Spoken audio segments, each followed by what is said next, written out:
প্রতিবারের মতো এবারও নারী শিক্ষা, নারী অধিকার, মানবাধিকার ও নারী জাগরণে বিশেষ অবদানের স্বীকৃতি হিসেবে 4 বিশিষ্ট নারীকে রোকেয়া পদক তুলে দিয়েছেন অন্তর্বর্তী সরকারের প্রধান উপদেষ্টা অধ্যাপক ডক্টর মোহাম্মদ ইউনূস। সকালে রাজধানীর ওসমানী স্মৃতি মিলনায়তনে আয়োজিত অনুষ্ঠানে 4 জনের হাতে রোকেয়া পদক তুলে দেন তিনি। এবার যারা পদক পেলেন তারা হলেন নারী শিক্ষা শ্রেণীতে রুভানা রাকিব, নারী অধিকার শ্রেণীতে কল্পনার আক্তার, মানবাধিকার শ্রেণীতে নাবিলা ইদ্রিস ও নারী জাগরণ শ্রেণীতে ঋতুপর্ণা চাকমা। অনুষ্ঠানে প্রধান উপদেষ্টা ডক্টর মোহাম্মদ ইউনূস বলেছেন, নারী মুক্তি ও মানবাধিকার নিয়ে ব্যাপক সামাজিক আন্দোলনের মধ্য দিয়ে নারী সমাজকে অন্ধকার থেকে আলোর পথে নিয়ে এসেছিলেন বেগম রোকেয়া সাখাওয়াত হোসেন। তার জন্ম উপলক্ষে ওই পথে আমাদের যাওয়া দরকার।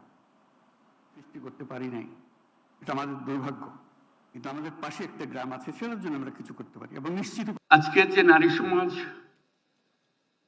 গণ অভ্যুত্থান পরবর্তী নারী সমাজ, সেটা ভিন্ন নারী সমাজ, নতুন বাংলাদেশ গড়ার নারী সমাজ। এদের মাধ্যমে এই নতুন বাংলাদেশের যাত্রা শুরু। তারা শুধু নারীদের নয়, সবাইকে উজ্জীবিত করবে। তাদেরকে সামনে রেখে তারা যে পথ আমাদেরকে দেখালো, দুনিয়ার সামনে উঠিয়ে ধরলো, সেই পথ আমরা দ্রুত যেন নিয়ে যাই।